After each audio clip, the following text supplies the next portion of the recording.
चुनावी संगनाद की शुरुआत प्रधानमंत्री नरेंद्र मोदी ने अपने संसदीय क्षेत्र वाराणसी में रैली के जरिए कर दी और इसके साथ ही साथ अब तमाम पार्टियां बैठक करके लोकसभा चुनाव को लेकर रणनीति बना रही हैं। हमारे साथ स्वतंत्र भारतीय समाज पार्टी के राष्ट्रीय अध्यक्ष ओम प्रकाश राजभर जी हैं। आज किस तरह की बैठक हो रही है और क्या जान फूंकने की कोशिश हो रही है लोकसभा चुनाव के मद्देनजर पार्टी में? कि ब्रह्मा जी ने कहा है कि संघे शक्ति कलियुगी है, तो हम अपने संगठन को मूल रूप देते हैं।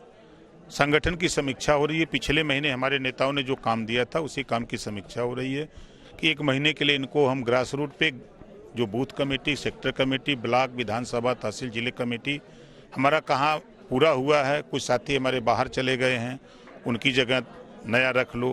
कुछ साथी देश छोड़, दुनिया, धरती छोड़ दिए, दुनिया से विदा हो गए, उनकी जगह खाली है, उनको रख लो। कुछ नई टीम आई है जिनकी उम्र पिछले साल 17 साल से इस बार 18 साल हो गई, वो मतदाता हो गया, उनका नाम वोटर लिस्ट में हो। इन चीज़ों को लेकर के हम लोग बैठक हमेशा करते हैं।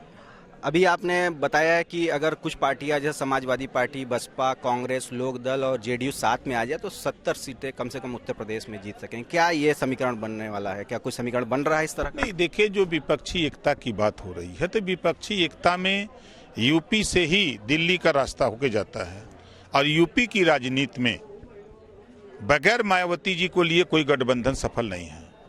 मायावती जी को ले लिया जाए, सोनिया जी को ले लिया जाए, नीतीश जी हो जाए, जयंत जी हो जाए, अखिलेश जी हो जाए और राजभर को उसी में ले लें तो 70+ होगा। तो एक विपक्ष गठबंधन केंद्र के स्तर पर कर रहा है। अभी पटना में भी बैठक हुई, शिमला में भी 12 तारीख को बैठक बुलाई गई है। तो क्या उसमें आप नहीं जा रहे हैं? उसमें आपको आमंत्रित नहीं किया गया? निमंत्रण मिलेगा तब न विचार करेंगे। हमने अपना फैसला किया कि 7 अक्टूबर को गांधी मैदान पटना बिहार में हम एक वंचित शोषित जागरण महारैली करेंगे। उसी बीच जो 2 महीने का टाइम है, उसी टाइम में हम विभिन्न नेताओं से बातचीत करके फाइनल कर लेंगे कि हमारा 24 के लिए गठबंधन किससे होगा। 7 तारीख को ऐलान हो जाएगा। 7 को ऐलान हो जाएगा। शिवपाल यादव आपके बड़े करीबी माने जाते हैं, हमेशा मुलाकात भी होती रही है आपकी, लेकिन ऐसा क्यों कह रहे हैं कि जब आप अंदर से भारतीय जनता पार्टी से जुड़े हैं और जब चुनाव आता है तो अपनी आप दुकानदारी शुरू कर देते हैं? सुना होगा ये बात। देखिए, उन्होंने भी एक दुकान खोली थी हमारी तरह। उन्होंने भी प्रगतिशील समाजवादी पार्टी नाम से एक दुकान खोली, लेकिन उस दुकान में ग्राहक नहीं जा पाए और उनकी दुकान जो है तोड़ करके समाजवादी पार्टी में विलय कर लिया। और जब उनको बंगला अलॉट हुआ, सुरक्षा अलॉट हुआ, तो जिस पार्टी में गए हैं समाजवादी पार्टी में, तो समाजवादी पार्टी ने ही, उनके मुखिया अखिलेश यादव जी ने ही कहा था कि ये बीजेपी के इशारे पर चल रहे हैं, बीजेपी की बी टीम है। अखिलेश जी ही कहा करते थे, वो दिन भूल गए। अखिलेश यादव की आप बात कर रहे हैं, उन्होंने कहा कि पीडीए ही समाप्त करेगी एनडीए को, मतलब पिछड़ा, दलित और अल्पसंख्यक मिलकर ही एनडीए को जड़ से उखाड़ सकते हैं। तो इस बात से कितना आप इत्तेफाक रखते हैं? ये उनकी बात पर हमको हंसी आती है। 18% वोट अकेले उत्तर प्रदेश में मुसलमान समाजवादी पार्टी को, बसपा को, कांग्रेस को देता था, दिया भी है। अभी 4 बार सरकार बनी, लेकिन एक बार भी मुसलमान को सीएम बनाने की बात याद नहीं आई, डिप्टी सीएम तक भी याद नहीं आई। सत्ता में जब थे तब पीडीए याद नहीं आया। नाई, गोंडपाल, प्रजापति, कुम्हार, बिंद, कीवट, मल्ला, आर्य, करके बंसी, बंजारा, बहेलिया, खंगार, जुल्हा, दुनिया, सारी, साईं, दर्जी, फकीर, ये याद नहीं आया। सत्ता से जब बाहर आते हैं तो पीडीए याद आता है और जब सत्ता में रहते हैं तब एमवाई याद आता है। समान नागरिक संहिता का समर्थन कर रहे हैं आप? 100% करते हैं। देखिए, भारतीय संविधान के अनुच्छेद 44 में व्यवस्था है समान नागरिकता की। गोवा में लागू है, बांग्लादेश लागू है, अमेरिका लागू है, पाकिस्तान लागू है। तो जो अपने देश में विभिन्न धर्म हैं, विभिन्न तरह की परंपरा है, उस परंपरा को मानने वाले जो लोग हैं, उनके धर्म गुरु हैं, धर्माचार्य हैं, उनको बैठा लिया जाए। जो आदिवासी लोग हैं उनके लिए अलग कानून है, उनके जो अगुवाई करने वाले लोग हैं, रहनुमा हैं, उनको भी बैठा करके सरकार को चाहिए कि बातचीत सबसे करके और यूसीसी लागू करना चाहिए। एक इस समय बहुत ही ज्वलंत मुद्दा चल रहा है, बहस चल रही है, सोशल मीडिया पे ट्रेंडिंग है, ज्योति मौर्य का नाम आपने सुना होगा।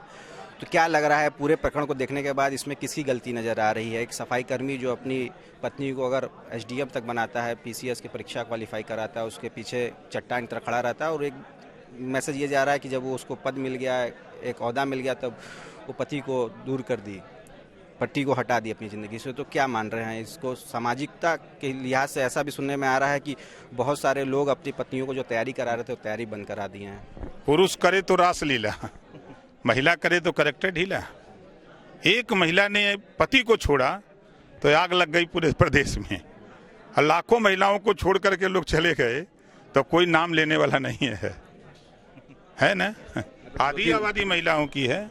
इसी नाते हम कह रहे हैं कि लोकसभा विधानसभा में आधी सीटें आरक्षित हो जाएं, नौकरियों में आधी सीटें आरक्षित हो जाएं, शिक्षण संस्थाओं में आधी सीटें आरक्षित हो जाएं, तब पुरुषों को समझ में आ जाएगा, तब सोशल मीडिया पे नहीं बकवास करेंगे। कांवड़ यात्रा भी जो शुरू हो गई, बहुत कुछ आप कहा भी करते थे कांवड़ियों के बारे में, इस बार कुछ कह नहीं रहे हैं कि इस तरह से उपद्रव होता है, चीज़ें व्यवस्थित नहीं रहती है? देखिए, बाबा साहब डॉक्टर अम्बेडकर जी ने कहा है कि सुबह 2 घंटी बजती है, एक मंदिर की एक स्कूल की। मंदिर में जाओगे तो भिखारी बनोगे, स्कूल बच्चे को लेके जाओगे तब वो डॉक्टर, मास्टर, इंजीनियर, कलेक्टर बनेगा, तो वो आगे बढ़ेगा। अब मंदिर में जीवन भर भीख मांगे, हे भगवान हमको माला माल कर दो, कहाँ से करेंगे? भगवान के दरबार में माला माल भीख न मांगेंगे। लेकिन यहाँ पढ़ लेगा आपका बेटा, अगर सिपाहियों हो गया तो 30-40 हज़ार महीना टच्चा पेगा, घरों बनवा देगा, जमीन में ले लेगा। कांवड़िया जिस तरह से निकल रहे हैं, वो आस्था है, अपना करें भाई। हम समझा सकते हैं ना कि देश में शिक्षा एक ऐसी चीज है कि उसी से प्रदेश और देश समाज का विकास हो सकता है। शिक्षा के बगैर कुछ नहीं हो सकता। मतलब ये सब जो निकल रहा है कांवड़ यात्रा, ये सब फिजूल की चीजें हैं, तो सीधे तौर पे नहीं। अब अलग अलग विचारों के मानने वाले लोग हैं तो हम क्या करें? कोई इस्लाम को मानता, कोई हिंदू को मानता, कोई क्रिश्चियन है, बाइबिल है, ईसाई है, सब अलग अलग। यहीं चले जाए, ईसाई का बंगला है, वहीं जाके पूछिए। तो ये थे हमारे साथ ओम प्रकाश राजभर, जिनका साफ कहना था कि अलग अलग धर्मों के लोग अलग अलग तरीके से अपनी पूजा करते हैं, आस्था प्रकट करते हैं। तो वहीं उन्होंने ज्योति मौर्य का भी समर्थन करते हुए 50% आरक्षण की एक बार फिर से बात दोहराई।